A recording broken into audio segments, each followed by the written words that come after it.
برادران ملت اسلامی، السلام علیکم ورحمۃ اللہ وبرکاتہ۔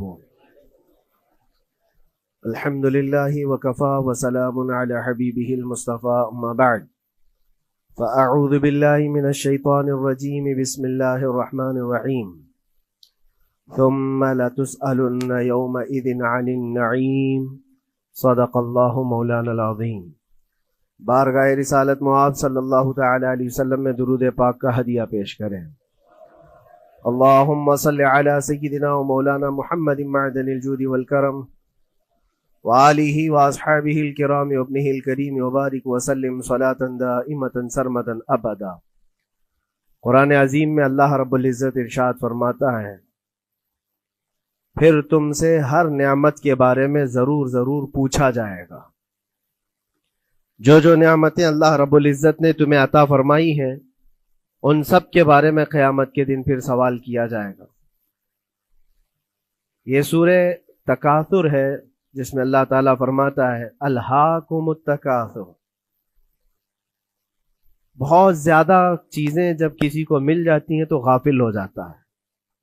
تکاثر کہتے ہیں حد سے زیادہ کوئی چیز ہو جائے، چاہے وہ مال ہو، دولت ہو، دنیا ہو، جائیداد ہو، جس طرح کی بھی کوئی چیز ہو، خواہشات ہو، جب حد سے زیادہ ہو جاتی ہیں تو آدمی کو غافل بنا دیتی ہے۔ الہاکم التکاثر، اسی سورہ میں اللہ تعالیٰ نے فرمایا پھر یاد رکھو ہر نعمت کے بارے میں تم سے سوال کیا جائے گا۔ آج ہم لوگ اس سال کے آخری جمعہ میں آئے ہیں، 2024 ختم ہونے والا ہے۔ میرے عزیزوں، سب سے پہلے ہم سب کو یہ چاہیے کہ دنیا تو نئے سال کے آنے کے جشن کی تیاریوں میں ہے۔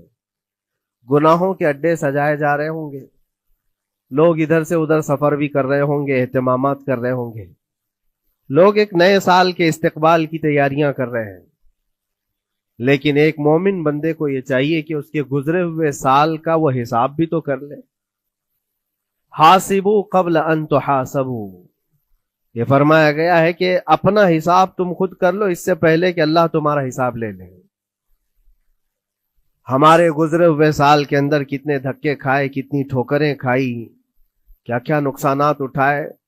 سب سے بڑی بات تو یہ ہے کہ ہم نے کتنی عبادتیں کی، کتنی ریاضتیں کی، کتنی نمازیں ہماری ضائع ہوئی۔ یہ اگر محاسبہ کر لے انسان تو شاید ہو سکتا ہے آنے والا نیا سال اس کا بہتر طریقے سے استقبال ہو سکے۔ لیکن اگر صرف جشن کی تیاریاں کرتا ہے اور ہر نئے سال میں وہ اسی طرح کے دھوم دھڑاکوں سے داخل ہوتا ہے تو گزرے ہوئے سالوں کی غلطیاں اسے کبھی یاد نہیں آتی۔ اللہ تبارک و تعالیٰ قرآن پاک میں فرماتا ہے کہ تم سے ہر نعمت کے بارے میں پوچھا جائے گا، ہر نعمت کے بارے میں پوچھا جائے گا۔ حدیث پاک میں ہے، نبی کریم صلی اللہ تعالی علیہ وسلم فرماتے ہیں کوئی انسان قیامت کے میدان سے اس وقت تک اپنا پیر نہیں ہٹا سکتا جب تک 5 سوالات اس سے نہ کر لیے جائیں۔ 5 سوالات میں سب سے پہلا سوال کیا ہوگا؟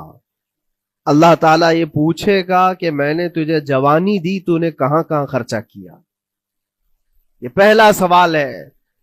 اور محدثین و مفسرین فرماتے ہیں کہ ایک سوال کے جواب میں بندے کو 500 سال بھی لگ سکتے ہیں۔ اپنی صرف جوانی کا حساب دیتے دیتے کسی کو 500 سال، کسی کو 700 سال لگ جاتے ہیں۔ باقی کے جو 4 سوالات ہیں وہ بعد میں ہیں۔ اللہ نے صحت عطا کی تو اس کا استعمال کیسے کیا، دولت عطا کی تو اس کا استعمال کہاں کیا۔ صرف جوانی کا جواب دینے میں جب 500 سال لگ جاتے ہیں تو پوری زندگی کا حساب کیا دے پائے گا؟ اسی لیے میرے عزیزوں، جس کے پاس آج جوانی ہے یا گزر چکی ہے وہ غنیمت جانے، ایک ایک لمحے کو غنیمت جانے۔ اور ایک حدیث پاک میں آپ کو بتاتا ہوں، اللہ کے حبیب صلی اللہ تعالی علیہ وسلم فرماتے ہیں 5 چیزوں کو 5 چیزوں سے پہلے غنیمت جانو۔ اس میں سے 2-3 میں ذکر کرتا ہوں۔ حضور پاک صلی اللہ تعالی علیہ وسلم فرماتے ہیں اپنی صحت کو غنیمت جانو بیمار ہونے سے پہلے۔ آج صحت مند ہو تو اس کی قدر کرو بیمار ہونے سے پہلے. ہاتھ نہیں ٹوٹا ہے ابھی, پاؤں نہیں ٹوٹا ہے, سر سلامت ہے, سوچنے کی طاقت ہے, زبان سلامت ہے. اپنی صحت کو غنیمت جانو اور ہر دن اللہ کا شکر ادا کرو کہ مولا میری طاقت اور میری حیثیت سے زیادہ تو نے مجھے عطا کیا ہے. اور اگر اپنی صحت کا خیال نہیں ہے, قدر نہیں ہے, تو جاؤ کبھی کسی کینسر ہاسپٹل میں جا کر کے دیکھو. کئی ایسے لوگ ہیں جو موت اور حیات کے بیچ لڑ رہے ہیں. کچھ تو ایسے ہیں جو روز موت کی تمنا کرتے ہیں لیکن موت بھی نہیں. مجھے یاد ہے آج تقریباً 8-9 سال ہو گئے ہوں گے, ایک کینسر ہاسپٹل میں ایک ادھیڑ عمر کے شخص سے ملاقات. میں تیمارداری کے لیے عیادت کے لیے جایا کرتا تھا. اس شخص نے بستر پر لیٹے لیٹے کہا اس کے گردن میں ایک ایسی عجیب قسم کی کینسر کی پھنسی تھی جس سے ہمیشہ خون اور پیپ رستا رہتا ہے. کافی دنوں سے ہاسپٹلائزڈ ہے, لیکن اس کی جو گڑ گڑاہٹ دیکھا اور ریکویسٹ میں نے سنا, کہا کہ حضرت صرف اتنی دعا کر دے کہ میرا سر اٹھے اور میں سجدہ کر سکوں. اس لیے کہ جوانی میں نے سجدے نہیں کی, اللہ کے عبادت نہیں کی, اور آج شدت سے خواہش ہوتی ہے کہ میں عبادت کروں یا سجدہ کروں, لیکن سر اٹھاتا ہوں تو یہاں سے پیپ اور خون شروع ہو جاتا ہے. اب وہ طاقت نہیں ہے. اس دن میرے دل پہ یہ بات لگی, کیا سچ فرمایا میرے آقا صلی اللہ علیہ وسلم نے, اپنی صحت کو غنیمت جانو بیمار ہونے سے پہلے. کہیں ایسا وقت نہ آئے کہ تم سجدہ کرنا چاہو لیکن تمہارا سر اٹھانے کے قابل بھی نہ رہے, تمہارے پاس وہ طبیعت بھی نہ رہے. ایک یہ تو پہلی چیز ہے. دوسری چیز, نبی مکرم صلی اللہ علیہ وسلم ارشاد فرماتے ہیں کہ تم اپنی جوانی کو غنیمت جانو بڑھاپا آنے سے پہلے. جوانی کو غنیمت جانو بڑھاپا آنے سے پہلے. آپ کو پتا نہیں ہے بڑھاپا کیا ہوتا ہے؟ بڑھاپے میں صرف خواہشیں رہ جاتی ہیں, کرنے کی تمنا رہ جاتی ہے لیکن طاقت نہیں رہتی. بڑھاپے کے اندر اعضاء ڈھیلے ہو جاتے ہیں, نہ وہ صحیح ڈھنگ سے پوری عبادت کرنے کے قابل رہ جاتا ہے, بلکہ وہ سوچتا رہ جاتا ہے کہ کاش میں اپنی جوانی میں اتنی نمازیں پڑھ لیا ہوتا, اتنی تسبیح پڑھ لیا ہوتا, لیکن کر نہیں پاتا. اسی لیے اللہ کے نبی صلی اللہ علیہ وسلم نے فرمایا بڑھاپا آنے سے پہلے اپنی جوانی کی قدر کر لو. اور اتنی تیزی سے یہ جوانی جاتی ہے پتہ بھی نہیں چلتا, بہت تیزی سے گزر جاتی ہے. جوانی ایسا شباب ہے کہ یہ بجلی کی طرح بھاگتی چلی جاتی ہے, کیونکہ جوان ہوتے ہی آدمی کے اوپر ایسی ذمہ داریاں آئیں. اس کو شادی کا خیال آیا, شادی کیا, بچوں کا خیال آیا, بچے ہوئے, پالنے کی بات, گھر بنانے کی فکر, بزنس کی فکر, جاب کی فکر. ان تمام چیزوں میں اتنا گھرا رہا کہ جوانی نکل گئی, بال سفید ہو گئے, پتہ ہی نہیں چلا, بڑھاپا آ گیا. اور اس کے بعد بڑھاپے میں اس کو احتساب کرنے کا موقع ملے تو سوچتا ہے کہ میرے پاس جوانی کے اتنے سال تھے, کاش میں عبادت کیا ہوتا یا کچھ کر لیا ہوتا. لیکن ایک بات یاد رکھو, گیا وقت پھر ہاتھ آتا نہیں, سدا دور دورہ دکھاتا نہیں. سب سے قیمتی چیز دنیا کی یہ وقت ہے جو گزر جاتا ہے. آج کا جمعہ پھر ہم صدیوں بعد بھی یا جتنی بھی زندگی ہو یہ دوبارہ نہیں لے سکتے, یہ واپس نہیں آئے گا ہماری زندگی میں. 2024 کا یہ آخری جمعہ ہے, پوری دنیا سر پٹک لے دوبارہ یہ جمعہ واپس نہیں لا سکتی گزر جانے کے بعد. یہ نظام کائنات ہے, وقت گزر رہا ہے. الوقت کالسیف, یہ وقت تلوار کی طرح ہے, اس کو تم کاٹ دو ورنہ یہ تمہیں کاٹے گا. تیسری چیز رسول پاک صلی اللہ تعالی علیہ وسلم ارشاد فرماتے ہیں, 2 چیزیں میں نے بتایا. پہلی یہ کہ صحت کو اپنی قدر کرو, غنیمت جانو بیمار ہونے سے پہلے. دوسری چیز ہے اپنی جوانی کی قدر کرو بڑھاپا آنے سے پہلے. اور تیسری سب سے امپورٹنٹ ہے, اللہ کے نبی نے فرمایا زندگی کو غنیمت جانو موت آنے سے پہلے. پہلے والی 2 چیزوں میں تو تمہارے پاس موقع تو ہے. صحت چلی گئی, بیمار ہے, لیکن بیماری میں بھی توبہ کر رہا ہے, اللہ اللہ کر رہا ہے, چلو ٹھیک ہے. جوانی چلی گئی لیکن بڑھاپا ہے, بڑھاپا میں تو اللہ اللہ کر رہا ہے, عبادت کر رہا ہے. یہ دونوں میں تو موقع ہے, لیکن زندگی ختم ہو گئی, موت آ گئی, تب پھر کیا ہے؟ موت کے بعد پھر کوئی عمل نہیں ہے، موت کے بعد کوئی عمل نہیں ہے۔ حضرت سفیان ثوری رضی اللہ تعالیٰ عنہ کی وہ بات مجھے یاد آتی ہے، ایک جنازہ جا رہا تھا اور اس جنازے کے پیچھے ایک 8 سال کی بچی روتی ہوئی جا رہی تھی، اس کے باپ کا جنازہ تھا، بہت رو رہی تھی، بہت گڑ گڑا رہی تھی۔ کیا جملہ کہہ رہی تھی؟ کہتی تھی کہ ہمارے گھر پر، ہم پر جو آج مصیبت آئی ہے، اس سے بڑی مصیبت کبھی آئی نہیں، بہت بڑا صدمہ ہے، بہت بڑی مصیبت ہے۔ تو حضرت سفیان ثوری نے اس بچی سے کہا، بیٹا تمہارے اوپر جو مصیبت آئی، تمہارے گھر پر جو آئی، وہ کل کو ٹھیک ہو جائے گی، تم پھر معمول پر آ جاؤ گے، بلکہ بات یہ ہے تمہارے باپ پر جو آئی ہے وہ سب سے بڑی ہے، وہ موت ہے، وہ سب سے بڑی ہے، کیونکہ وہ پلٹ کر کے آنے والا نہیں ہے۔ جنازے کو دفن کر دیا گیا۔ دوسرے دن قبرستان میں حضرت سفیان ثوری کہتے ہیں اسی قبر کے پاس میں اس بچی کو روتے ہوئے دیکھا۔ بچی کو باپ سے بڑا لگاؤ رہا ہوگا، قبر کے پاس بیٹھ کر کے رو رہی تھی، یوں کہہ رہی تھی، ابا آپ بیمار تھے، میں دوائی لا دیتی تھی، آپ سونے کے لیے جاتے میں بستر جھاڑ دیتی تھی اور بچھونے بچھا دیتی، آپ کو اڑا دیتی چادر، اور آپ کو کھانا میں لا کر پروس دیتی۔ کل کی رات کیسی گزری؟ کیا کسی نے دوائی پوچھی آپ کو؟ کیا کسی نے کھانا پوچھا آپ کو؟ کیا کسی نے بستر جھاڑ کر دیا اور کسی نے آپ کو اوڑھنا اڑایا؟ وہ روتی ہوئی اپنے باپ سے، مرحوم باپ سے باتیں کہی جا رہی تھی۔ حضرت سفیان ثوری اٹھاتے اور کہتے ہیں، بیٹا یہ سوالات اب نہ کر اپنے باپ کو کہ کسی نے کھانا پوچھا، دوائی پوچھی، بستر بچھایا، نہیں، اب یہ پوچھ اپنے باپ سے، کل ہم نے جو آپ کو صحیح سلامت دفن کیا، چہرہ ابھی تک سلامت ہے یا نہیں؟ ابھی تک پیٹ سلامت ہے یا نہیں کہ پھاڑ دیا گیا؟ کفن ابھی تک باقی ہے یا چھین لیا گیا ہے؟ یہ پوچھ اپنے باپ سے کہ کل ہم نے جب دفنایا تھا تو خوشبوؤں میں دفنایا تھا، پوچھ اپنے باپ سے کہیں کیڑے تو نہیں چڑھ گئے آج، کیونکہ یہ ہونے والا ہے اب قبر کی زندگی میں۔ عزیزان گرامی وقار، اسی لیے حضرت مولا علی کرم اللہ وجہہ الکریم جب قبرستان جاتے سلام کرتے قبر والوں کو، اور اس کے بعد ایک ایک گھنٹہ کھڑے ہو کر روتے تھے۔ حضرت سعید ابن مسیب کہتے ہیں، میں مولا علی کرم اللہ وجہہ الکریم سے پوچھا، آپ قبر والوں کے پاس کھڑے ہو کر کیوں رو رہے ہیں؟ حضرت علی فرماتے، میں نے ان سے پوچھا کیا حال ہے تمہارا اے قبر والوں؟ انہوں نے جو جواب دیا، سعید اگر تم بھی سنتے تو روتے۔ کہا کیا جواب دیتے ہیں قبروں والے؟ مولا علی کرم اللہ وجہہ الکریم فرماتے ہیں، وہ مجھے جواب دے رہے ہیں کہ اے علی، ہمارے گھر والوں نے تو ہمیں صحیح سلامت دفنایا تھا، ہمارے چہروں پر مسلسل آج دن اور رات بچھو چھوڑ دیے گئے، ہمارے چہروں پر آج اور ہماری ناک پر بچھو ڈنک مارتے ہیں، ہمارے بالوں میں جس کو ہم آئینے کے سامنے کھڑے ہو کر گھنٹوں سجایا کرتے تھے، پیپ بھر دیے گئے ہیں، اور ہمارے چہرے کی چمڑیاں جھلس گئی۔ یہ سارے جوابات میرے عزیزوں قبروں والوں کے ہیں۔ اس منزل تک ہر ایک کو پہنچنا ہے، اسی لیے سال گزرنے سے پہلے اپنی زندگی کا احتساب کرو۔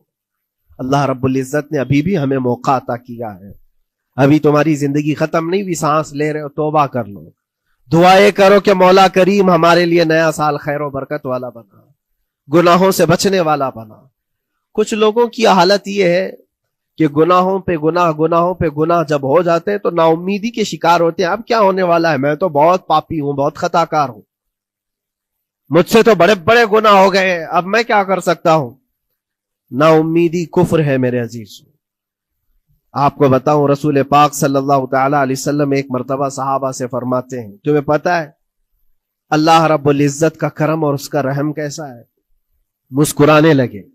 صحابہ نے پوچھا آپ کیوں مسکرا رہے ہیں؟ کہا اللہ تبارک و تعالی فرماتا ہے کہ صحرا میں چلنے والا ایک آدمی، غور سے سنیے گا، صحرا ڈیزرٹ، صرف ریت کا میدان، کہیں کوئی جھاڑ نہیں، کوئی عمارت نہیں، کوئی چھاؤں لینے کی جگہ نہیں، کوئی ایک بندہ اپنی اونٹنی پر ساز و سامان رکھ کر کے چل رہا تھا۔ صحرا کا سب سے بڑا پرابلم یہ ہوتا ہے کہ راستہ معلوم نہیں ہوتا، ہر طرف تو سیدھا ہی راستہ دکھتا ہے، ڈائریکشن پتہ ہی نہیں ہوتا. چاروں طرف سے آسمان ملا ہوا دکھتا ہے, جیسے سمندر ہے ویسے صحرا ہے.